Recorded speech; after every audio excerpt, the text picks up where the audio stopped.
Sulyap ni Mariloy kay Nay Anita, tagos sa puso.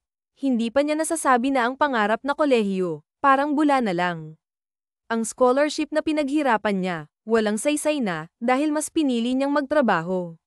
Para kay Ligaya, ang bunso nilang kapatid, para matupad nito ang kanyang mga pangarap. Anak, bakit ganyan ka tumingin? May sasabihin ka ba? Tanong ni Nay Anita, puno ng pag-aalala. Tumango si Mariloy, puso'y kumakaba. Huminga siya ng malalim, bago sinubukang magsalita. Nay Anita. Nay, kasi po, naisip ko lang na magtrabaho muna ako. Tapos, saka na lang ako mag-aral ulit. Hindi pa niya tapos ang sasabihin, nang sumabat si Nay Anita. Hindi ka na mag-aaral, Mariloy. Bakit naman? May scholarship ka na, yun malaking tulong yun. Tumayo si Mariloy at nagtungo sa lababo. Nay Anita, may panahon pa naman. Hindi naman siguro huli ang lahat kung uunahin si Ligaya. Tsaka wala pa sa isip kong mag-asawa hanggat di pa ako nakakatapos. Kayo muna ni Ligaya ang priority ko. Ipinangako ko kay Tatay Ramon, kapag ako'y nagkaisip, ako na ang sasalo sa naiwan niyang obligasyon sa pamilya natin. Rest in peace, Tay, bulong niya, sabay sulyap sa litrato ng kanyang ama. Idinawit mo pa ang Tatay Ramon mo.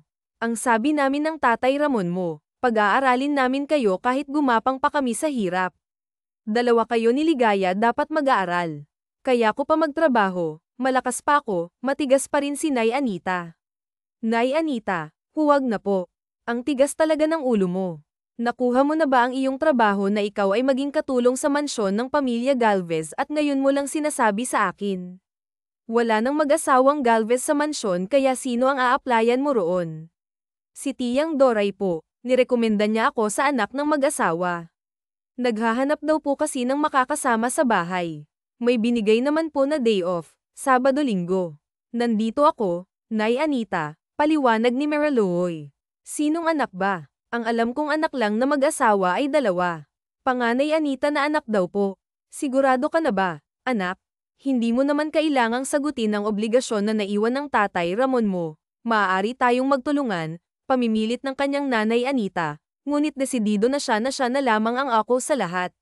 Matanda na ang ina niya para magtrabaho pa, samantalang ang kapatid niyang si Ligaya ay nasa high school pa lamang. Sino pa bang ibang aasahan kundi ang ate? Siya lang ang maaaring magsakripisyo sa pamilya nila. Sige na po, Nay Anita. Pinapapunta po kasi ako sa mansyon para mapag-usapan ang magiging sahod ko. Palem, niya bago niyakap ang kanyang nanay Anita bilang palem. Hindi na ito sumagot, marahil ay malaki pa talagang tampo at panghihinay Anita. Sakay ng tricycle, binagtas ni Mariloy ang daan patungo sa mansyon. Sa tarangkahan pa lang, tila ba nagtatago ang puso niya, puno ng pag-asa at pangamba. Manong, dito na po, sabi niya, sabay abot ng bayad. Huminga siya ng malalim at kumatok sa malaking gate. Bumungad sa kanya ang isang lalaking ubod ng gwapo, parang bida sa telenovela. Ikaw ba si Mariloy? Tanong nito, may bahid ng pagtataka sa boses. Ang mga mata nito, bughaw na bughaw, parang langit sa tag-init. Mariloy, say sorry, utos ni Theo. Po, do I have to repeat myself, miss? Sorry po, para matapos ay sumunod na lamang siya. Para yan sa pagtitig mo sa mata ko without my permis Carlosen. Napakunot ang noo ni Mariloy. Kailangan pala may permis Carlosen bago tumitig sa mata niya. Hindi na tumitig si Mariloy sa mata ni Rafaelo kahit tignan nga ito hindi niya ginagawa.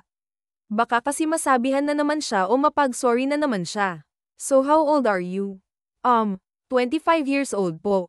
Nag-stop na sa kolehiyo at ilang beses na ring napag-iwanan dahil sa kahirapang na pamumuhay namin. I'm just asking how old are you? Hindi ko sinabing magkwento ka about your life, miss. Napahirap kaya mas nahiya si Mariloy na payuko. I'm sorry. Hindi ko sinabing mag-sorry ka. Binabawi ko po ang sorry ko po. Napangiwi si Mariloy. Hindi niya inaasahan na masungit pala ang amo niya.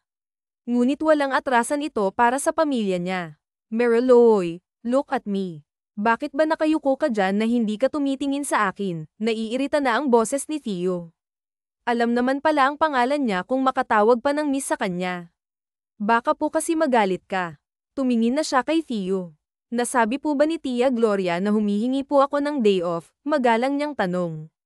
Saturday and Sunday. Yes, pumayag naman ako, naniningkit ang mata nito. Kung kinakailangang pumasok ka kahit day off, papasok ka ba? Pwede ba tumango? Siya. Ayos lang naman po basta emergency po, magalang niyang sagot. Goods. So pumili ka na lang kung daily, weekly, or monthly ang sahod mo. 500 per day. Ayos na ba sayo? Malaki po ang 500 per day. Ayos na ayos po Sir Theo, ngumiti siya. Weekly na lang po kung ayos lang, tumango naman ito. Libre ang lahat dito kaya huwag kang mag-aalala sa mga kailangan mo kapag nandito ka na. And also, ibibilin ko na rin ang mga magiging gawain mo, natigilan ito saglit upang mag-isip. Laundry, cooking, at kadalasan, kwarto ko lang ang lilinisin mo dahil doon ako palaging nagstay.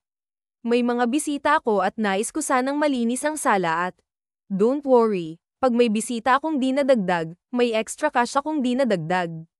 May sarili kang kwarto, katabi lang ng kwarto ko para mabilis lang kitang matawag if ever may extra akong iutos, mahabang paliwanag ni Rafael sa kanya. No problem po, Sir Theo. Ibibigay ko po ang best ko para masunod lahat ng bilin mo. Kung sakaling may babastos sa'yo na isa sa mga bisita ko, maaari kang mga tuwiran.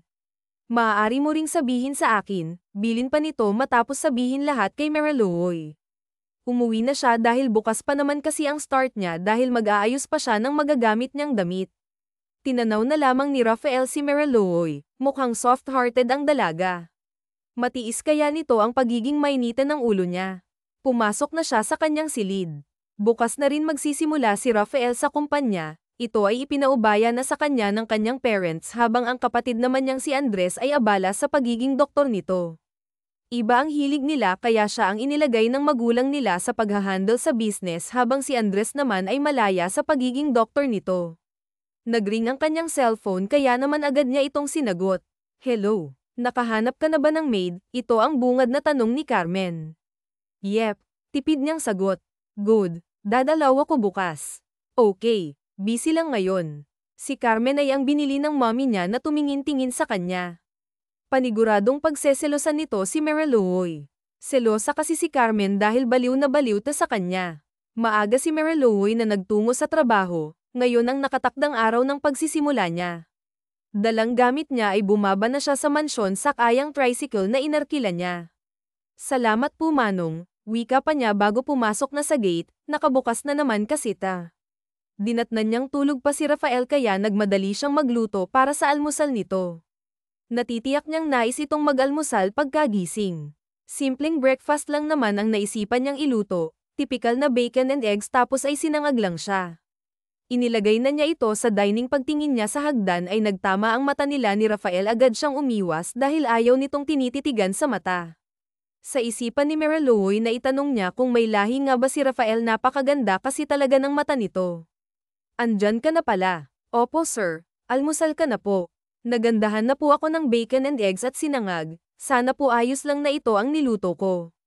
Hindi naman ako maarte pagdating sa pagkain basta malinis lang. Malinis po sir, naghugas po ako, mabilis na sagot ni Marilouoy. Nga pala, mamaya baka may bumisita sa akin. Pabayaan mo na lamang na pumasok. Hayaan mo na lang at kapag hinanap ako, sabihin mo lang na nasa kwarto ako, bilin pa ni Rafael sa kanya. Napatango na lamang siya rito. Sa pagkakaalam ni Marilouoy ay may sariling kumpanya ang magulang nito at si Rafael mismo ang naghahawak. Wala ba itong balak na pumasok? Ito ang tanong ni Marilouoy sa kanyang isipan bago nagtungo na sa mga labahin upang paghiwalayin ng puti sa deck-olor. Marami siyang tambak na labahin, ngunit ayos lang naman at hindi masyadong hirap dahil may washang naman. Habang pinaghihiwalay ni Marilouoy ang mga labahin ay nanlaki ang mata niya nang makita ang size ng brief ni Theo, napalunok siya ng sunod-sunod. Mukhang malaki ang alaga niya. Natapik pa ni Marilouoy ang bibig niya dahil sa mga iniisip niya. Napailing na lamang siya bago ito iwinaksi sa kanyang isipan, hindi dapat niya pinagnanasahan ng amo niya. Trabaho lamang ay pinunta niya rito. Napabuntong hininga pa si Marilouoy. Narinig niyang may nag-doorbell kaya agad siyang tumakbo upang pagbuksan nito ang pinto. Isinara kasi niyang gate kanina pagkapasok niya. Where's Carlos? Mainis sa boses nito at saka, bakit ba sinasara ang gate? Ikaw ba yung bagong katulong? Next time, huwag mong isasarado kapag alam mong darating ako, pinanlakihan pa siya nito ng mata. Ay, ma'am, pasensya na po, hindi na po mauulit, si Mariluoy na lang ang nag-ako dahil sa bisita ito ng amo niya. Hindi na talaga ayokong tatanga-tanga. Magsilbi ka ng maayos dahil maayos naman sigurong pasahod no? What's your name ba? Tanong pa nito. Mariluoy po. Well, my name is Carmen, soon-to-be wife ni Rafael kaya dapat kilala mo na ako, okay? Palagi akong dadalaw-dalaw dito. Naiintindihan mo ba? O sige na, Chupi back to work na, mata pobre ang dating nito at hindi matara. At isa pa pala ha, dagdag pa nito, huwag kang magiging malapit kay Theo. Ayokong hinaharot si Theo, pagkatulong dapat katulong lang. Gets mo? At kung bisita lang dapat bisita ka lang, hindi mo ako dapat maliitin dahil hindi ikaw ang amo ko ma'am, madiing sagot ni Mariluoy dahil pansin niyang iba na ang tabas ng dila ni Carmen. How dare you? At sinong nagsabing maaari kang maging bastos, dinuro siya ni Carmen. You are just a housekeeper, katulong, alipin iyan ka lang Mariluoy, napangisi pa ito na talagang naghahanap ng away. Hindi tayo magka-level dito lang kita, itinuro ni Carmen ang paa nito. Maaari po kayong magsalita in nice way ma'am, pero ang pangi-insulto niyo foul na. Hindi ho ako pipi para hindi ipagtanggol ang sarili ko. Si Sir Thien nasa kwarto, natigilan si Mariluoy at napatabang yung mukha niya nang sampalan siya ng malakas ni Carmen. Para magising ka sa kakapalan ng pagmumukha mong sumagot sa akin. Know your enemy Mariluoy, pwede kong sirain ang buhay mo. Nakakaawa ka lang kasi kaya sige palalampasin ko ang pagsagot-sagot mo sa akin. Matalim ang titig ni Carmen sa kanya. Carmen, what are you doing? Inaaway mo ba si Mariluoy? Agad siyang sinuri ni Theo. At bakit ko naman aawayin ang katulong mo? Ano ako si Raulo? Hindi ako pumapatol sa mga low class though may awa ako sa mga H. Napasulyap si Carmen sa kanya sa mahihirap na gaya ni Mariluoy pinakilala ko lang ang sarili ko gumiti pa si Carmen na parang walang ginawa. Hindi porket mahirap pwede mo na akong apihin, sinabunutan ni Mariluoy si Carmen at ibinalik ang sampal nito sa kanya. Hindi ikaw ang amo ko kaya't wala akong ibang susundin kung hindi si Sir Rafael lang, madiing wika pa niya. Napasulyap siya kay Theo. Pasensya na sir pero hindi po ako papayag na tapak-tapakan lang ang pagkatao ko. Kung paalisin mo na ako, sabihin mo na po para makapagligpit na rin po ako, mariing napapikit si Rafael bago napabuntong hininga. Sige na, Sasha, silid mo na lang muna, ikaw mag-uusap lang kami ni Carmen, hindi na niya tinapunan pa ng tingin ng dalawa at mabilis na umakyat sa hagdan patungo sa silid niya. Mabait si Mariluoy, marunong siyang gumalang at makisama pero hindi siya pumapayag na maging api-apihan mahirap sila oo pero kahit papaano may natapos naman siya nakapag-kolehiyo si Mariluoy at marunong siya sa simple etiquette na hindi may apply ni Carmen sa sarili nito edukado pa man ding tao my goodness Carmen. Sinaktan mo si Mariluoy. Ano bang problema mo pupunta ka rito para insultuhan ang tao dahil lang sa niya ang gate hindi mapigilan ni Carlos ang pagkainis niya as CEO naman katulong lang yun pwede namang tapalan ng pera at isa pa pinakilala ko lang kung sino ako sa'yo ako ang pinagkakatiwalaan ni Tito at Tita Carmen sumosobra ka na ayokong pakialaman mo ako at ang tao ko rito wala kang karapatan na pagsalitaan ang kasambahay ko dito sa bahay, naiintindihan mo ba? Mag-sorry ka kay Mariluoy o hindi ka na makakatungtong pa sa pamamahay ko kahit kailan. Hindi ka na rin makakalapit sa akin. Wala akong pake kahit kausapin mo pa ang mommy ko. I don't care, madiing wika ni Carlos. Fine, ito na nga magsosorry na. Okay, chill, napakainit ng ulo mo, inis na pahayag ni Carmen. Totoo sa kanya, napabugan ng hangin si Theo. Mukhang kailangan niyang kausapin si Mariluoy tungkol sa nangyari. Habang nasa silid si Mariluoy, ay hindi niya mapigil ang maluha at umiyak ng tahimik. Kapag talaga mahirap ka, tago sa buto ang mga pang-iinsulto ng isang tao sa'yo. Kapag naging pipi ka, wala ka nilang magagawa kung hindi tanggapin at lunukin ang mga sinasabi nila. Naaawa si Mariluoy sa kanilang kalagayan. Hindi nga hadlang ang kahirapan para makapagtapos ka. Pero may pagkakataon na kailangan mong mamili kung pangarap mo na ba o obligasyon muna sa pamilya. Ito ang isang mabigat na dahilan niya kaya kahit ayaw man niyang manatiling mahirap lang na iniinsulto ng kahit na sino, sa ngayon wala talaga siyang magagawa. Siguro may pagkakataon din na angat siya. Agad na tinuyo ni Mariluoy ang luha niya nang may kumatok sa pinto at magsalita, Mariluoy, pwede bang lumabas ka muna? May gusto lang sabihin si Carmen.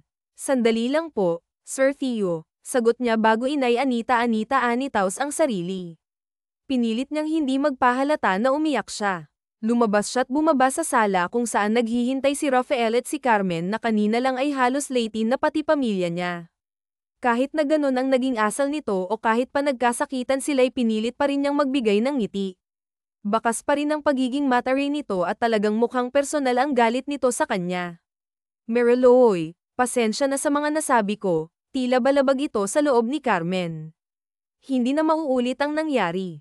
Alam ni Carmen na mali siya. Sana hindi ito maging dahilan ng pag-alis mo. Tulad ng sabi ko, maaari kang magsalita ng tuwiran at sabihin sa akin kung mauulit pa, paliwanag ni Rafael na ikantango niya bago sumagot, wala na po sa akin yun. Sige po, magtatrabaho na po ako. Ito na lamang ang sinabi ni Mariluoy bago nag-excuse sa mga ito.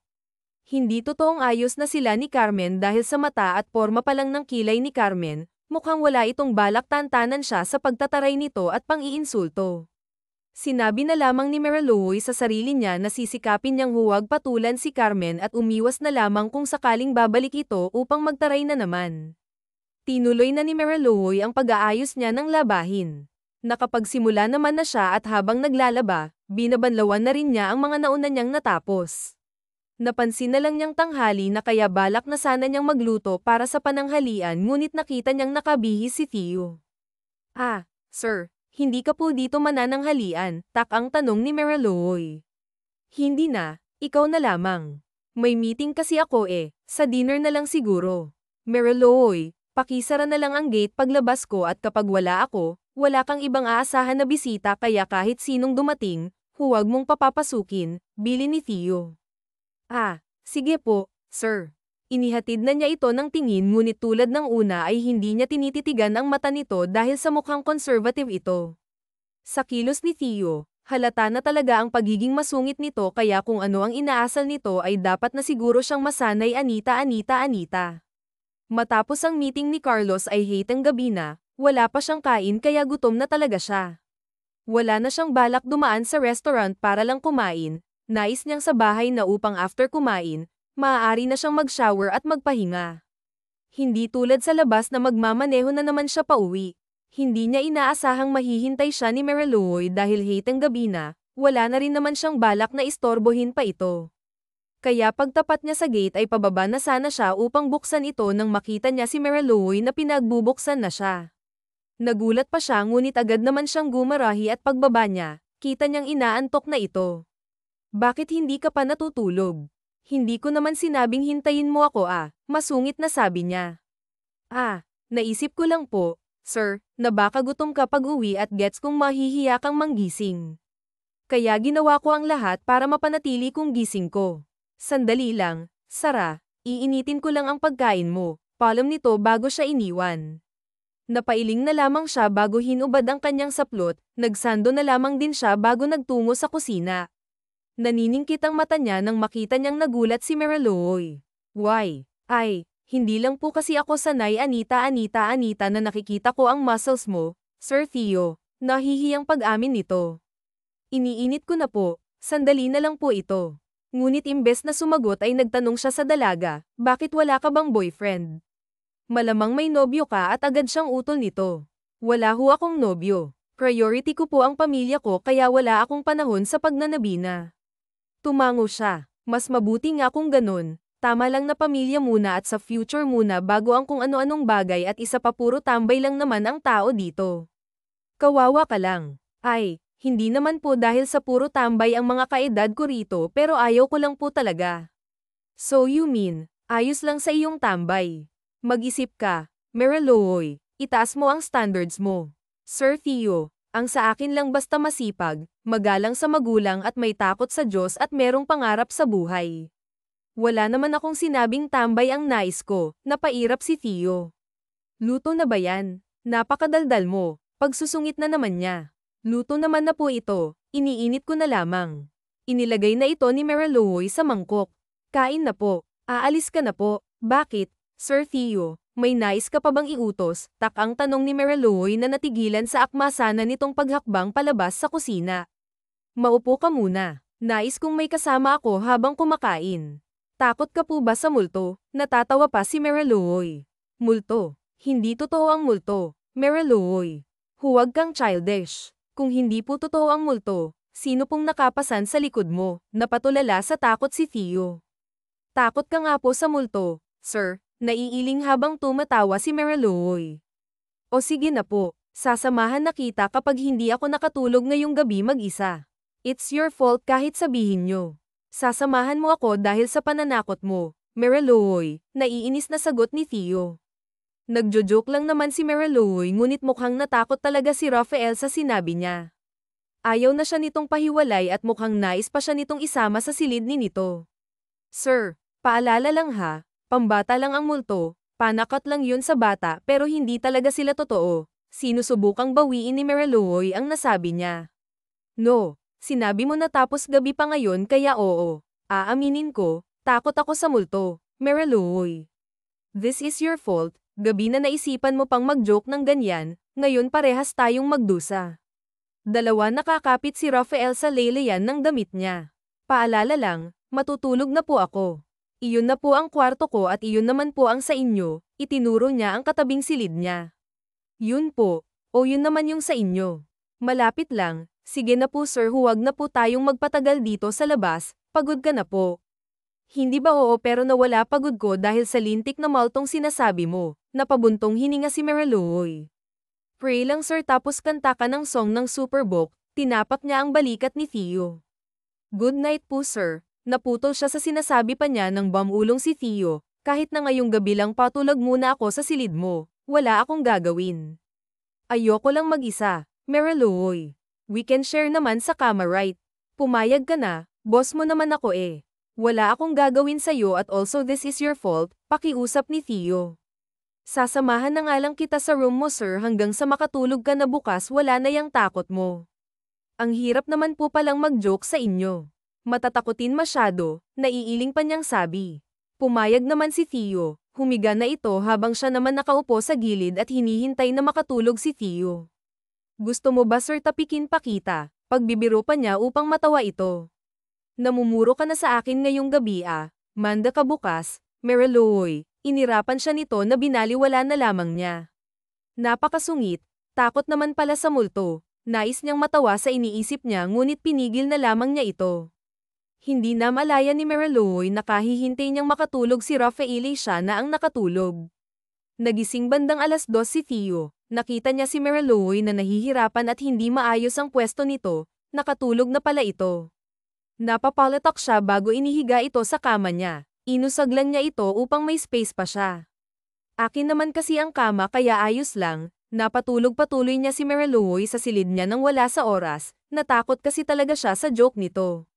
Pero sa ngayon maayos naman na, nahiga na muli siya. Ilang minuto lang naramdaman na niya ang pagiging malikot ni Mariloy. Nakapatong sa kanyang paa nito tapos ay bigla na lamang itong lilikot ulit, yayakap ito ngunit inaalis niya ang yakap nito, maging ang pagdantay nito. Napahilamos si Rafael sa kanyang mukha, maling desisyon na pinatulog niya ito sa kama niya ngayon siya na ang hindi makatulog dahil sa kalikutan nito. Nahulog pa nga sa kama ngunit tulog mantika ito. Kinakailangan pa niyang buhatin na naman pabalik sa kama. Kinabukasan gulat na gulat si Mariloy, hindi pala siya nakalipat kagabi. Nahihiya tuloy siyang lumabas na sa kwarto ni Theo, napalingalinga pa siya bago kumari pa ng takbo ngunit paglabas pa lamang niya sa kwarto nadulas na siya dahilan para mapahiga siya. Mabuti na lamang at puwitan lang niyang napuruhan sa kanya hindi muna siya bumangon. Gandang umaga naman ito, bulong pa ni Mariloy. Anong ginagawa mo dyan? Tumayo ka, utos ni Theo. Agad siyang tumayo. Good morning, sir. Pasensya na hindi ako. Hindi na siya nito pinatuloy pa sa sinasabi nito. See these eye bags. Tinitigan niya ang tinuturo ni Theo. Sir, bakit? Para kang zombie, tahang tanong pa niya. It's because of you, Mariloy. Napakagalang mong matulog kagabi damet. Maaga sana akong papasok sa trabaho ngayon but because of you wala akong energy pumasok, napairap pa ito sa kanya. Sir, sorry na. Hindi ko naman kasi inaasahan na takot ka pala talaga sa Momo, napabuntong hininga si Mariloy. Magluluto na po ako ng almusal pambawi. Sir, pasensya na po ulit. Hindi na ako magjo-join na magluto ka na, utos nito na sinunod na niya. Sige na magluto ka na, bulong ni Mariloy. Ginagaya niya kasi si Carlos sa pagsasalita nito kapag nagsusungit. Mariloy, Mariloy lagi na lang Mariloy. Napakasungit talaga ng lalaking yun, bulong pa niya habang napapapayag si Rafael kaya naiinis na rin si Shana sa sagad ang pagiging mabait niya dahil sa binata, idagdag pa ang matapobreng si Carmen na natitiyak niyang sa susunod na araw susulpot na naman dito sa mansyon. Dinukot ni Mariloy ang cellphone niya sa bulsa nang magring ito. Nakita niyang ina niyang tumatawag kaya agad niya itong sinagot. Hello, Nay Anita. Kamusta po? May problema ba? Ito agad ang bungad na tanong ni Mariloy. Anak naman, iniisip mo agad kapag tatawag ako ng biglaan may problema. Mampan mo ang isipan mo. Gusto ko lang kamustahin ka sa pagtatrabaho mo dyan sa mga Galvez. Ano bang balita, anak? Nanay Anita. Ayos naman po ako, malawak ang ngiti ni Mariloy. Sa unang sweldo ko Nanay Anita. Magpasyal naman tayo sa Jollibee. Ililibre ko kayo ni Bunso. Naku ikaw talaga, itabi mo na lang ang ibang pera mo kesa igastos mo pa sa amin anak. May naging extra naman ako eh. Nagtitinda ako ng kalamay tuwing hapon. Nay Anita, sabi ko naman ayos na ako lang ang kumikilos eh, napakatigas ho talaga ng ulo mo. Kapag ako naka-day off, pupunta ako sa puntod ni Tatay Ramon isusumbong kita. Magaan lang naman itong trabaho kaya hayaan mo na ako.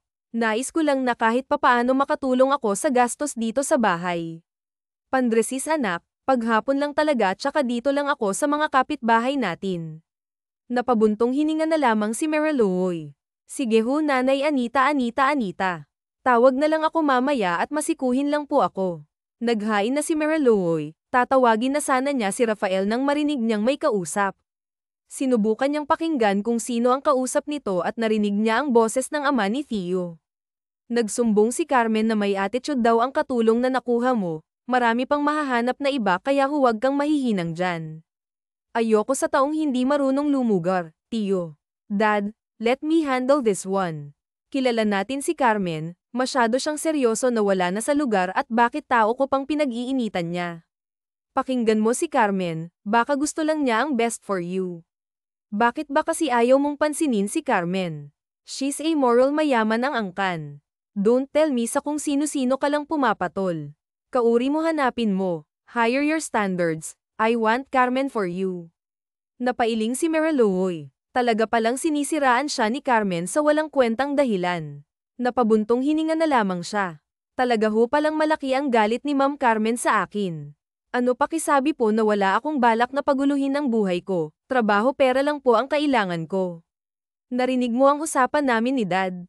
Don't mind him. Strike to lang ang daddy ko and don't worry about Carmen hindi niya uulitin ang ginawa niya. Nais matawan ni Mariloy dahil sa hindi siya naniniwala na titigil na si Carmen. Nagawa na nga siya nitong suran nito sa parents ni Theo. Ano pa kayang mga balak nito? Baka sa susunod ay ang pagpapatalsik na sa kanya ang plano nito. Mukha talagang nabuwisit sa kanyang dalaga. Well hindi naman ta problema ni Mariloy. Ito naman ang unang nagtari at ng insulto. Sinagot lamang niya si Carmen at ibinalik ang pagtrato nito sa kanya. Pinag-alala niya si Theo. Habang nag-aalmusal ito ay naglilinis na muna siya. Papasok ako mamaya, baka hindi ako dito mag-dinner. Ikaw na lamang ang mag-dinner ngayong gabi. Overtime ako sa trabaho kaya ang mga bilin ko tatandaan mo palagi. Napatango naman siya ng mabilis. Akala niya puyat na bakit nais pa rin niyong pumasok imbis na magpahinga na lamang. Hindi na namalaya ni Mariloy yung pag-alis ni Theo. Nakita na lamang niyang bukas na ang gate kaya agad na lamang niya itong sinara. Abala siya sa paglilinis ng may mag-doorbell, kinakailangan na naman tuloy niyang iwan ang ginagawa niya upang alamin kung sino ang tao sa labas. Ngunit pagbukas niya sa gate ay nagulat siya ng dalawang armadong lalaki ang nagtutok sa kanya ng barrel. Pumasok ito sa gate at isinara yun. Pasok, malakas ang sigaw nito habang nakatutok pa rin ang baril sa kanya. Magnanakaw. Kapag minamalas nga naman talaga si Mariloy. Sa laki ba naman kasi ng bahay ni Theo, hindi na nakapagtataka na may mga magnanakaw na maeengganyo. Mga boss, katulong lang naman ho ako sa bahay na ito eh. Umalis pong may-ari at wala rin po akong alam sa mga alahas o perang nakatago dito, paliwanag at pakiusap ni Mariluoy. Alam kong may puso po kayo, parang awa ninyo. Huwag niyo ho sana akong sasaktan kung wala man lang akong maibigay. Halos maglumuhod na si Mariluoy para lang huwag siyang saktan ng mga ito. Natawa pa ang isang lalaki bago siya sinigawan. Tumahimik ka, di kami naawa, wala na kami noon, itinikom na lang ni Mariluoy ang kanyang bibig para hindi na magalit ang mga ito at baka mas lalo lamang itong magalit. Kinuha ng mga ito ang mahahalagang alahas ni Theo, alam nila kung saan ta nakalagay. Maging ang vault ay tinangka nilang buksan ngunit nabigo ang mga ito. Matapos makuha ng mga ito ang alahas ay nagsisibak na ang dalawa. Halos hindi makahinga si Mariluoy sa kaba at sa labis na pag-iyak. Takot na takot siya dahil akala niya mamamatay na siya kanina. Kapag namatay siya, sino en susuporta sa kapatid at nanay Anita niya. Hindi pa rin matigil si Mariluoy sa pag-iyak. Kahit nanginginig ang kanyang kamay ay agad niyang inireport sa pulis ang nangyari. Wala siyang balak patagilan pa ito, nais niyang mahuli ang dalawang armadong lalaki na nanloob sa kanila. Parating na rin si Rafael dahil tinawagan na rin niya ito upang malaman ito ang insidenteng nangyari. Isa pang kinakatakot ni Mariluoy ay ang pagkawala ng mga alahas. Paano kapag hindi na ito naibalik, siya ba ang magbabayad nito? Mariluoy agad siyang napasulyap kay Rafael na magsalita. Toto, dumating na pala ito at hindi man lang niya napansin ang mga pulis naman ay nag-iimbestiga na. Sir, Tio, hindi ko po alam kung paano ko ipapaliwanag lahat pero sir, hindi na siya nito pinatapos pa. Agad itong nagsalita dahilan para matigil siya. Ayos ka lang ba? Sinaktan ka ba nila? Kahit walang emosyon si Thien ang magtanong ito ay nakikita pa rin niyang nag-aalala pa rin ta. Hindi naman pala ganon kitigas ang puso nito. Sir, ayos lang po ako pero yung alahas po tsaka may pera silang natangay eh. Ang mahalaga wala naman palang nangyari sa'yo, mahuhuli din ang mga iyon kaya huwag mong isipin ang mga nawala, nag-iimbestiga na ang mga pulis, tumahan ka na. Wala kong balak pabayaran sa'yo mga nawala. Nakahinga ng maluwag si Mariluoy sa sinabi ni Theo, mabuti na naman pala at kung ganun nga at least ngayon hindi na niya iisipin pa kung maibabalik ang mga nakuha wala naman pala siyang pananagutan dito. Anong wala Theo? Napakabait mo naman. Naiirita si Carmen kapapasok lang nito at inabutan sila nitong nag-uusap. I'm here because nag-aalala ako kay Rafael, nawalan ka ng malaking halaga, no offense Mariluoy ha. Pero kasi milyon-milyon ang nawala kay Rafael, obligasyon mong bantayan pangalagaan ng bahay habang wala si Rafael kaya ka nga housekeeper eh. Carmen, mag-eskandalo ka na naman ba, pinag-usapan na natin Toto, ba si Rafael ang sumagot. No, hindi naman sa inaaway ko siya but I'm just stirring facts. Sa tingin mo ba matutuwa sila Tito kapag nalaman nilang nawalan ka? Ito ang unang beses na manakawan ka, right? Do you think may something dito na amoy mo bang naamoy ko? Sumulyap pa si Carmen sa kanya. Well, ayaw kong mambintang mukha namang mabait si Mariluoy eh. Sabi pa ni Carmen na halata mo namang labas sa ilong ang sinabi nito. Nag-iimbestiga na yung mga pulis so maghihintay na lamang tayo. Paimpol pa siya nitong inirapan. Buti na lang wala ka rito, thought, baka napahamak ka pa. Si Mariluoy ang dapat inaalala natin, siyang nandito at takot na takot dahil sa mga armado, ngunit gumagawa talaga ng dahilan si Carmen para pahiyain siya at mukhang pinaghihinalaan siya nito pero nakakapagtakang wala siyang gallows man lang, napangiti pa ito sa kanya. Buti walang nangyari sa'yo, congrats. Sa susunod huwag kang basta-basta nag-o-open ang gate, lagi mong iisipin ang safety mo. Wala pong may gusto sa nangyari, ito na lamang ang sagot ni Mariluoy. Umalis na ang mga pulis, nakausap naman ito ni Rafael at nakikipagtulungan naman si Mariluoy na i-describe ang kahit paanong naituro at salabi maging ang pangangatawan ng dalawa. Sa totoo lang labis ang awang nararamdaman ni Rafael sa dalaga. Kitang-kita niyang pamumula ng mata niya na halatang ilang oras na sa pag-iyak, agad naman siyang umuwi sa bahay nang tumawag ito. Nagmamadali pa nga siya dahil akala niya nasaktan na si Mariluoy, mabuti na lamang at alahas at konting pera lang ang natangay ng mga ito at hindi na ito sinakpa ang dalaga, yun lang ay ayos na kay Do. Kahit naman nagsusungit-suungin siya, wala siyang hangad na mangyaring masama kay Mariluoy. Sakit man sa ulo niya si Mariluoy, nakikita niyang mabuti itong tao. Hindi ka ba nagtataka? Napasulyap siya kay Carmen na may hawak pang wine glass na may laman, hindi pa ito umuuwi dahil nais nitong samahan pa siya.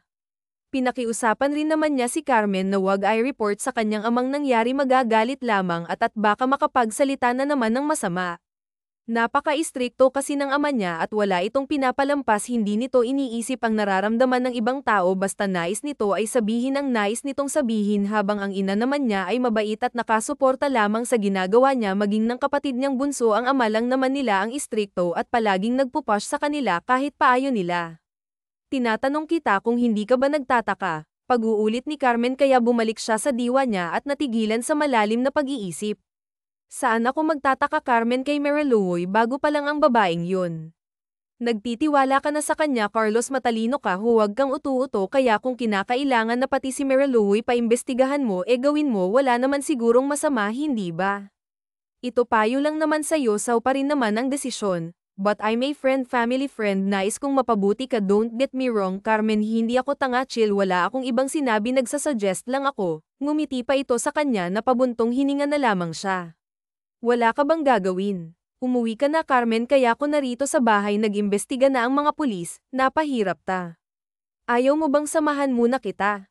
Hello? Para akong tanga, nakakadalaw saw, hindi mo man lang na-appreciate, simula na mas lalo pang lumala yung pang-i-ignore mo sa akin, Carmen, tama na yung pagdadrama, family friend ka namin at hanggang doon lang ang kaya ko, ngunit bigla na lamang naghubad si Carmen sa harapan niya. Hindi naman nagbago ang ekspresyon ni Rafael, hindi naman kasi unang beses na makakakita siya ng katawan ng babae. Ayaw mong magpainit sa gabi mo kahit parausan lang, ayos lang, Carlos, pansinin mo din ako, Carlos. Carmen, magsuot ka ng saplot mo, wala kang aasahan sa akin, hindi ako hayok sa babae, respect yourself, Carmen. Kinuha ni Carmen ang kamay niya at iginawi ito sa malulusog nitong hinaharap. Touch me, mapang-akit nitong utos.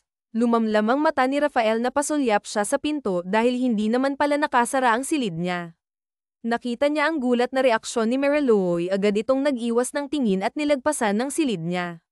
Nakita patuloy sila nito sa tingin niya kung ano-ano na ang iisipin nito kahit wala naman talaga siyang balak na patulan si Carmen. Pinauwi na ni Rafael si Carmen, walang nangyari sa kanila dahil talagang wala siyang balak patulan si Carmen, kapag kasi pinagbigyan niya ito ay hindi na ito maaalis sa kanya, para na itong linta kung damaykit dahil mas iisipin lang ito na may pag-asa itong magustuhan niya, kaya wala siyang balak pumatol kay Carmen. Kung nais niyang magkatama ay sa iba na lamang, marami siyang kilalang modelo na no strings attached, tanging pagpaparaos lang ang nais, hindi tulad ni Carmen na hidden agenda na talagang makuha siya at maging asawa, bagay na ayaw niyang mangyari. Palibhasa malakas ito sa ama niya, nais kasi ng daddy niya na kung mag-aasawa o magnobyo man siya or si Carmen ang babaeng liligawan niya, kaya nga patuloy niyang pinapalayo ang loob ni Carmen kasi naman masaktan lang hapon na maging siya hindi na bumalik sa opisina, emergency naman ang pag-alis niya, kaya naintindihan Toto ng dapat na cateng niya kanina, nag-cancel na agad kasi sila nung malaman niya ang nangyari, bukas na lamang siguro niya babawiin ang lahat ng naiwan niya. Baga mo yata magluto. Hindi niya napigilan ang sariling matanong si Mariluoy. Nadatnan kasi niya ito sa kusina na nagagayakan para magluto Sir, kasi baka gutom ka, sagot nito, ngunit hindi siya nito tinitignan. Mariluoy, pwede bang huwag kang ganyan makipag-usap, kapag naman sinabi kong maaari mo akong titigan ay pwede na huwag ka nang nakayuko, umiiwas ang tingin, iniisip mo ba yung nakita mo kanina?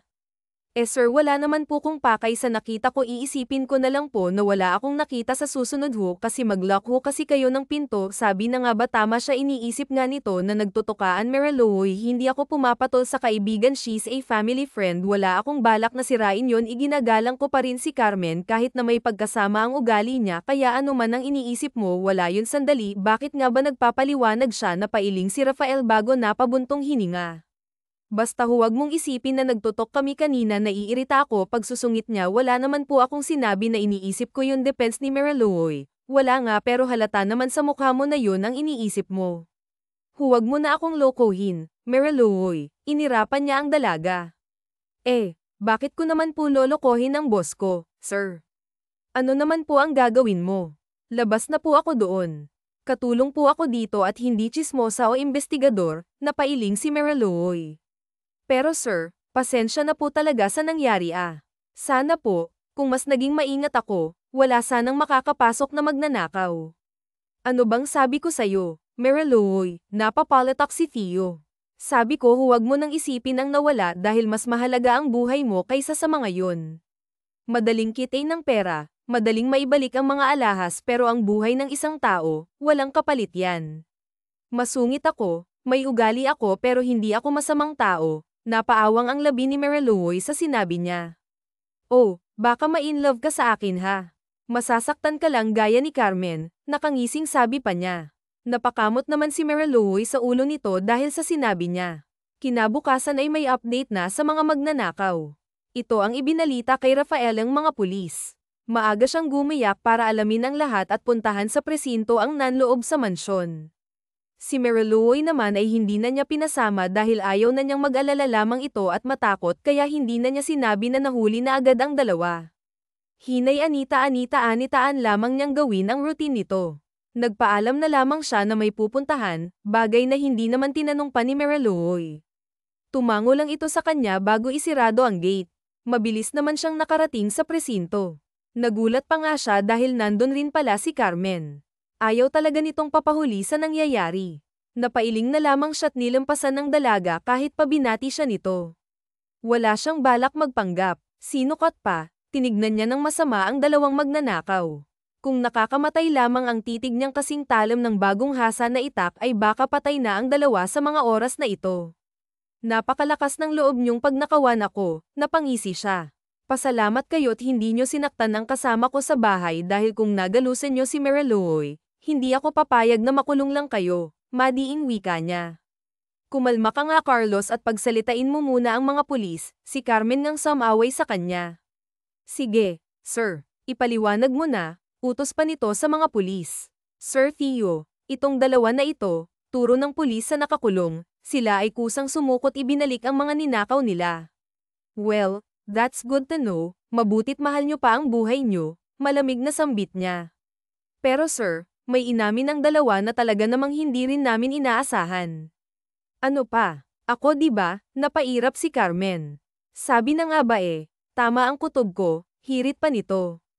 Ano ba yun? Walang emosyong tanong niya bago napatitig kay Carmen. Theo, sorry to say this but you need to know the truth. Si Mariluoy, kasabwat siya ng dalawa. Si Mariluoy nagtimbre sa dalawa tungkol sa mansyon.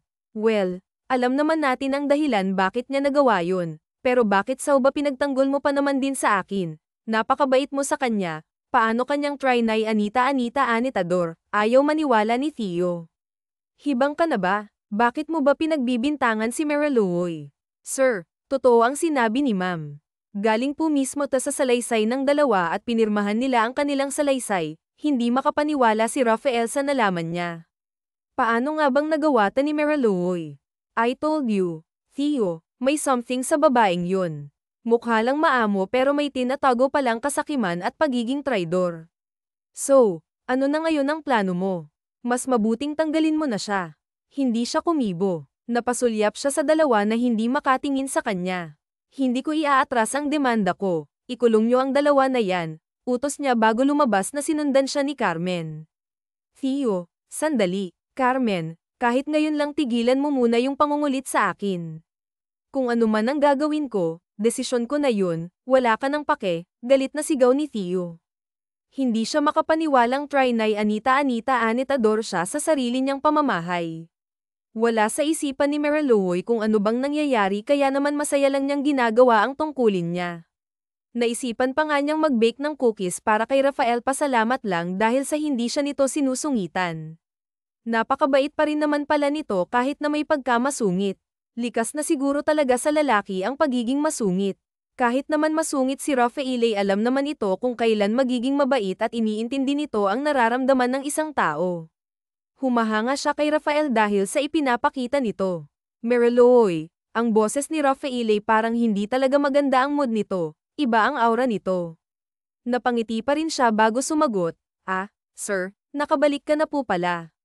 May ginawa akong cookies para sa'yo. Sana tanggapin mo bilang pasasalamat ko. Pinutol siya nito. Pasasalamat? Saan? Pasasalamat kasi hindi ko pinaniwalaan si Carmen, napangisi si Theo. Oo, sir. Pasalamat na rin dahil doon kasi hindi ka naniwala sa mga paaring niya sa akin. Alam mo naman, sir, na ayaw talaga ni Ma'am Carmen sa akin paliwanag niya dahil ayaw niyang masamain ni Rafael ang sinasabi niya. Baka ayaw niya saw kasi ni-sense niyang tama siya. Huwag kang magmaang-maangan pa, Mariloy. Umamin ka na, baka sakaling maawa pa ako't hindi ka Aidmanda. Matalim ang titig ni Rafael sa kanya. Dito na nasaktan si Mariloy. Ano bang sinasabi nito? Bakit bigla na lang itong umuwi na galit at siya ng pinupuntirya? Maayos naman sila kagabi na nag-uusap, maayos din sila kanina pag-alis nito, nagpaalam pa nga ito.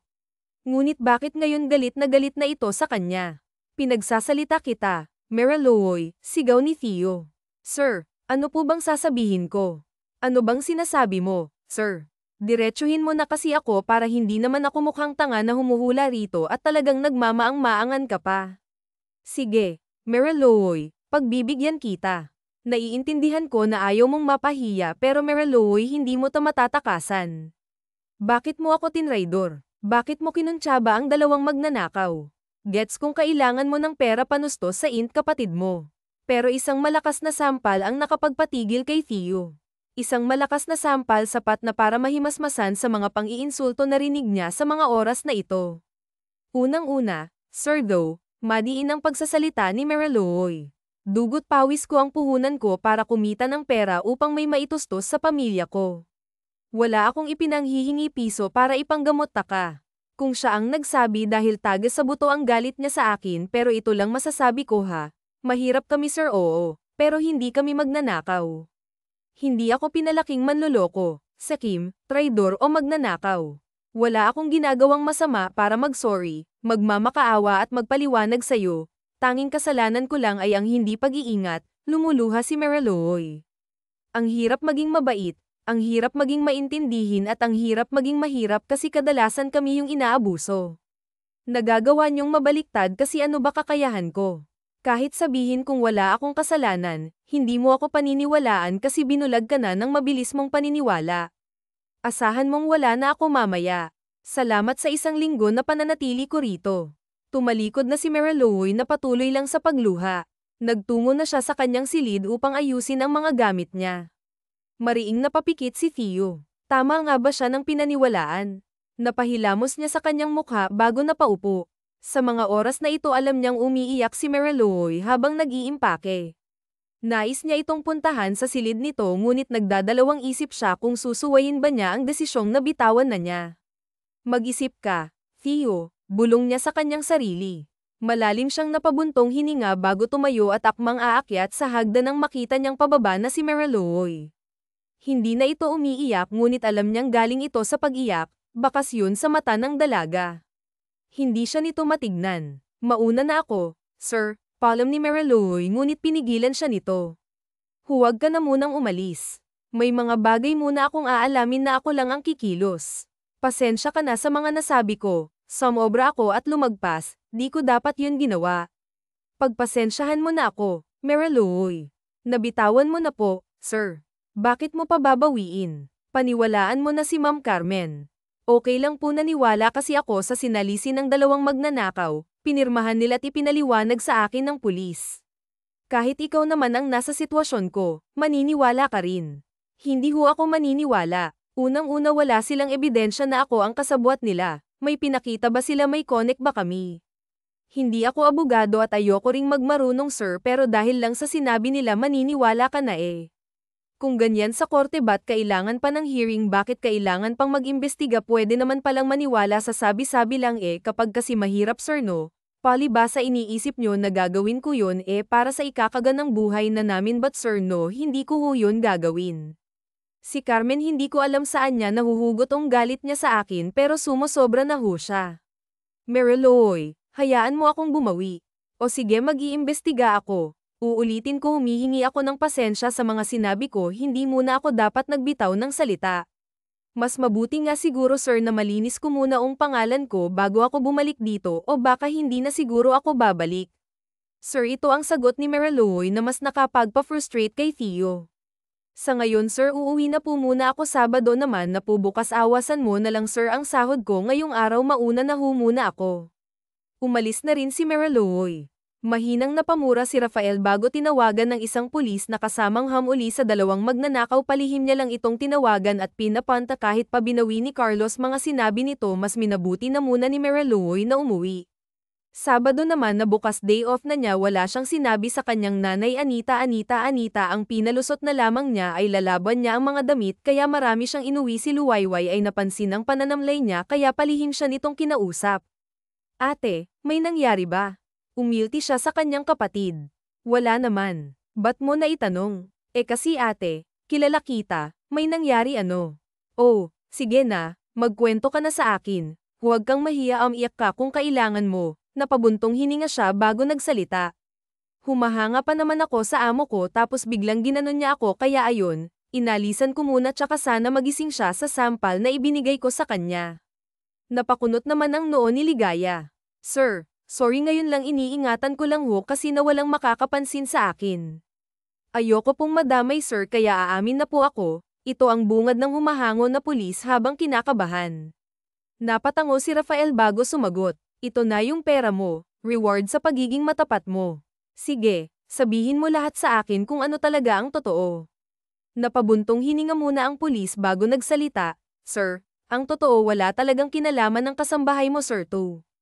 Hindi po totoong ito ang kasabwat kaya paniwalaan mo siya nung sinabi niyang wala siyang kasalanan. Ang totoo, siya ang biktima dito, nais kasi siyang idiin ni Ma'am Carmen. Napataas ang kilay ni Carlos. So it means si Carmen ang may pakana sa lahat. Yes po sir, siya ang kasabot ng dalawang magnanakaw. Inutusan ho niya ang dalawa na looban ng bahay mo upang madiin si Miss Mariluoy. Hindi ko nga alam kung bakit niya yun ginawa sir, pero iyon ho ang totoo. Planado ang lahat, pati ang pagsuko ng dalawang magnanakaw. Ibig sabihin nahuli ng pulis sa magnanakaw dahil kusang sumuko ang dalawa. Ito ang tanong sa isipan ni Doe na nasagot na ngayon. Naikayem niya ang kanyang kamao. Sige, salamat sa katotohanan.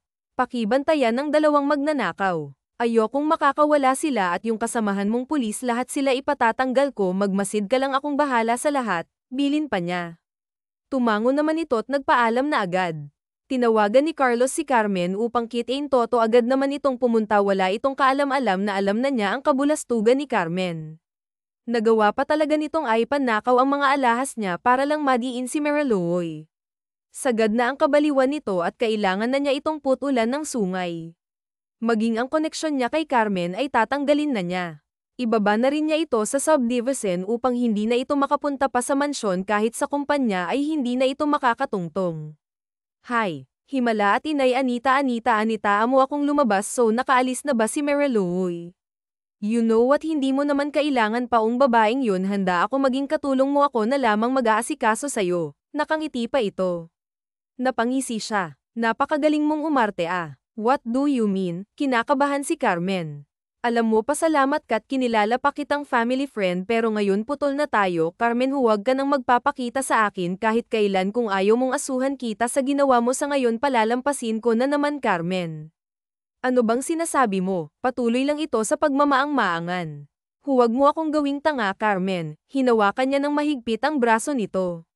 Napak mong babae ka, hindi kita gusto at hindi kita magugustuhan kahit na anong gawin mo o kahit araw-araw ka pang maghubad sa harapan ko. Mas may chance pa na magkagusto ako kay Mariluoy kesa sayo, madiing wika ni Carlos. Now leave me alone, oras namang ulit ka pa, hindi ako magdadalawang isip na magdemanda at ay pakulong ka. Carmen, krimen ang ginawa mo kaya dapat lang na matakot ka. Tatalikuran na sana niya ito nang may maalala siya. Nga pala, kahit kasambahay lang si Mariluoy, mas gusto ko naman siya, simple at mabuting tao. Iniwan na niya ang gulat na si Carmen.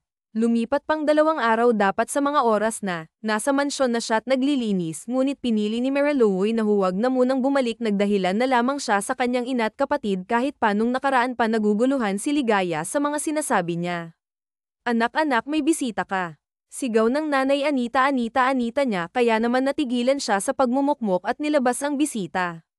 Napaawang ang kanyang labi nang makita si Thien na may dala pang groceries.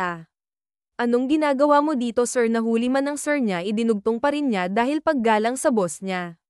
Gusto ko lang makausap ka, gumiti ito, kaya naman para bang ibang tao si Rafael ngayon sa paningin niya. Ngayon lang niya nakitang ngumiti ito, hindi naman ito ngumingiti talaga, kadalasan ay seryoso lang ang express na ipinapakita nito sa kanya. Pwede bang sa labas tayong mag-usap? Tanong pa nito. Kaya napatango na lamang siya, lumabas muna sila. Ipinaalam naman niya sa kanyang ina na mag-uusap lang sila ng boss niya at pumayag naman, wala itong tanong-tanong. Bumalik ka na sa bahay, ito ang unang sinabi ni Rafael habang nakatitig sa kanya. Hindi na lang siguro sir. Naghahanap na po ako ng mapapasukang bago pasensya na sa trouble na dala ko kung hindi ko siguro sinagot-sagot at pinatulan si Ma'am Carmen baka hindi nag-ulo ang buhay ko. Mariloy, alam ko ng lahat na napatitig na rin siya kay Rafael. Ano bang ginawa ko Sir Mariloy? Wala kang ginawa, ikaw ang biktima dito. Pasensya ka na dahil nagsalita agad ako. Sinabi ko naman sa'yo na itatama ko ang lahat ngayon. Alaman ko nang si Carmen ang may pakana sa lahat kaya kinausap ko na siya at hinding-hindi na siya makakalapit sa'yo maging sa akin. Huwag mo na siyang intindihin. Bumalik ka na Mariloy, sumama ka na. Hindi makapaniwala si Mariloy na nagawa yun ni Carmen sa kanya, napakasama nito. Nasira siya dahil lang sa maling bintang. Paano kung nagsumbong siya sa parents mo sir? Ako na naman ang may insulto sir. Malamang paniniwalaan si Ma'am Carmen dahil sa kilala na siya ng parents mo. Ano ba namang laban ng isang hamak na katulong? Stop saying those words. Mag-ayos ka na't uuwi na tayo. Ito nga pala yung sahod mo this week. May grocery na rin akong binili. Pandagdag mo na sa inyo. Pandagdag 3 carton kaya ang dala nito tila ba kinumpleto na pang isang buwan nilang mag-iina. Napabuntong hininga si Mariloy. Hindi mo naman kami kailangang bilhan ng grocery sir. Nakakahiya naman po. Ibawas mo na lang po ito sa susunod na sahod ko. Tanggapin mo na masama akong mainis. Sige, nahihintayin na lamang kita sa kotse. Utos pa nito na tinanguan na lamang niya. Nagpaalam na siya sa kanyang ina. Hinati-hati na rin niya ang pera para sa panggastos ng kapatid niya at ina. Nagtabi lang siya para sa sarili kung sakaling may nais siyang bilhin. Umalis na rin sila ni Rafael. Umuwi na sila sa mansyon. Dala na naman ang malita niya. Magaan ang pakiramdam ni Rafael. Ewan ba niya pero ngayong maayos na sila ni Mariloy tila ba umaliwalas na ang pakiramdam niya. Wala na siyang dinadalang bigat sa puso niya. Ano bang ibig sabihin nito? Napabuntong hininga siya bago tinulungan si Mariloy sa paleta nito. Ako na dyan Mariloy, kinuha niya ito sa silid mo, ba? Tumango ito. Salamat Sir Theo, wika naman ito. Rafael na lang, sagot niya bago umakyat ng sahagdan patungo sa silid ni Mariloy dahil sa sinabi niya hindi niya itong matignan ng maayos. Bakit ba parang siyang biglang nailang? Napapailing siya bago ibinaba ang malita. Salamat, mukhang naiilang na rin si Mariloy sa kanya dahil sa kakaibang kinikilos niya. Aayos ka lang sir. Sinusuri siya ni Mariloy. Baka may lagnat ka. Nais pa sana nitong idampi ang kamay nito sa leeg at noon niya nang pigilan niya ito. I'm fine Mariloy, bumabawi lang ako dahil sa mga sinabi ko. Again, I'm sorry dahil sa mabilis kong paniniwala kay Carmen. Hindi na mauulit pa ang nangyari kaya sana ipanatag mo na ang loob mo sa akin Mariloy. Paliwanag pa ni Theo. Mabuti naman pala kung ganun makakapagtrabaho na ako ng maayos na hindi inalala si Carmen. Hindi ako papayag na magawa pa ulit niya ang sayo Mariloy. Kalimutan mo na sana mga nasabi ko. Bilin pa niya. Pero bakit sobrang bait mo naman yata? Hindi ka naman ganito ah. Napakamot pa ito sa ulo. Pakiramdam ko ang kapalit ng kabaitan mo. Mas malalang galit na pairap si Theo. Sabi ko ipanatag mang damdamin mo. Don't mind me. Ganito lang ako. O sige na Maywan, nakita may mga gagawin pa ako. Palam niya bago iniwanan si Mariloy sa silid. Paglabas ni Rafael agad na napangiti si Mariloy. Para siyang baliw na napakalawak ang ngiti. Ibang ka na Mariloy, ano bang iniisip mo na gusto kanya yun mangyayari? Para siyang baliw na sinasabihan ng kanyang sarili. Humiga siya sa kamat natawa. Sobra naman yata ang bait niya. Mas nakakapogi kapag ganun siya makipag-usap at true motto sa akin. Mas napapahanga niya ako sa mga ginagawa niya at mabuti na lang inalam niya ang totoo. Patuloy lang sa pagkausap sa sarili si Mariloy. Nagpagulong-gulong pa siya. Matapos ang pagmumuni-muni niya ay naisipan na niyang bumaba hapon na kaya kailangan na niyang maghanda para sa dinner nila. Dinat na niya si Rafael na nagkakape. Pansin niyang mahilig ito sa kape kaya siguro matatakotin ito lalo na sa multo. Tinatawa-tawa mo. Natatawa pala siya habang nakatingin kay Theo. Wala naman, may naalala lang ako. Palusot na lamang ni Mariloy. Magluluto na ako ng dinner. Palam pa niya bago naghanap ng maaaring ulam. Ngayon sana si Rafael sa manok kaya oras na siguro para magyuli naman siya. Gusto mo bang sa labas na lang tayo? Natigilan si Rafael ang mapatitig siya rito. Para itong kinakabahan. Sa labas na lang sana tayo mag-dinner. Napakamot pa ito sa batok para lang hindi mo naisipin kung anong uulamin ngayong gabi. Paliwanag pa nito. Date ba ito ang naitanong ni Mariloy sa kanyang isipan. Ngayon lang siya inay anitaan ni Rafael na kumain sa labas nang biglaan nag-dress si Mariloy. Simpleng dress na talaga namang kinatitan ni Doe. Tila ba iba ang pakiramdam niya at parang bumabalik siya sa pag-teenager kung saan may kilig siyang nadarama. Nakakahiya ba ang suot ko kasi naman nakatitig ka sabihin mo lang Tio maaari ako magpalit, paninigurado pa niya. No. It's fine you're so gorgeous nagulat lang ako hindi ko inaasahan na ganyan ka pala kaganda, napaiwas ta ng tingin. Let's go. Hindi alam ni Mariluoy ang isasagot niya sa naging reaksyon sa inamin ni Rafael ngayon lang niya narinig kay Rafael ang salitang maganda ngayon lang siya nito binati kinikilig si Mariluoy ngunit hindi siya nagpapahalata hindi siya paisi taget na dahil lang sa sinabi ni Rafael ay paniniwalaan na niya mixed signals ang ibinibigay nito kaya ayaw niyang maging paniwalain ayaw niya itong maging sanhin ng unang heartbreak niya dahan-dahan ipinagbukas siya nito ng pinto at ay nalalayan pang pumasok sa kotse. Where your seat be? Utos pa nito agad naman niya itong sinunod pagkapasok ni Rafael sa kotse ay tahimik lang sila wala rin naman siyang sasabihin at nakasanay anitaan nilang hindi sila masyadong nag-uusap ni Rafael nag-uusap lang naman sila nito dahil sa trabaho ngayon nalalabas sila wala siyang may topic kung itanong niya kaya kung anong kulay ng brief nito napailing si Mariluoy sa naisip niyang kalokohan ano ba itong pumapasok sa kanyang isipan para siyang hibang hindi naman siya ganito akasalanan ta ni Rafael dahil nagbibigay ito ng motibo sa kanya para bang nahahatak na siya ni Rafael pagdating nila sa restaurant ay pinagbukas naman siya ni Rafael ang pinto ay nalalayan siya nitong bumaba ngunit dahil ma-pride siya at nagmamadali ay nauntog pa siya sa kagaganya nakakahiya tuloy kay Do na bigla na lamang napaiwas ang tingin siguro ayaw nitong mapahiya siya at mas nais nitong pigilan ang tawa nito be careful, Mariluoy, wika pa nito. Pasensya na, baka masira ko pa yung bubong ng kotse mo, nahihiyang sabi pa niya. Mauuna munang mabutas ang ulo mo, Mariluoy. Napakatibay ng bubong ng kotse kumpara sa ulo, buntong hininga. Inay anitaos niya ang kanyang sarili bago napasulyap kay Rafael na pinagmamasdan pala siya. Inay anitaan na siya nito na restaurant lang, hindi cheap. Ang ganda mo. Always remember that, Mariluoy. Bigla na lamang nilagok ni Mariluoy ang tubig na nasa mesa dahil sa gulat niya kay Theo. Pinopormahan na ba siya nito? Ano ba? Panliligaw na ba ito o bumabawi lang ta dahil sa nangyari? Hindi na maipaliwanag ni Mariluoy ang naiisip niya.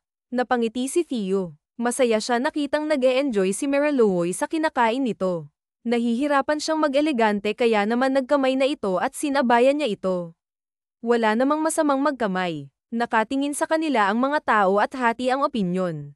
May ibang natutuwa at iniisip na magkasintahan sila ngunit may mga taong iniisip na nakakahiya ang ginagawa nila.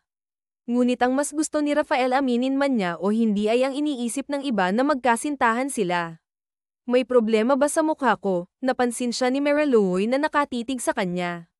Wala naman. Natutuwa lang ako. Sana una palang ganito na no, kumunat ang noon nito.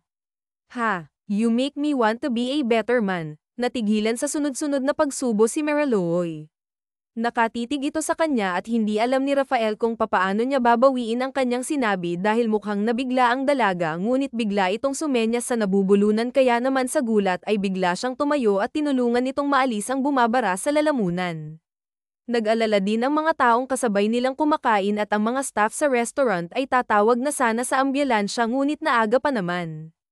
Si Mariluoy kung nakakahiya ang ginawa ni Mariluoy kaninang pagmamadali sa paglabas sa kotse kaya siya nauntog ay mas nakakahiya ang nangyari ngayon, kamantak na siyang mamatay dahil sa nabulunan lang naman siya.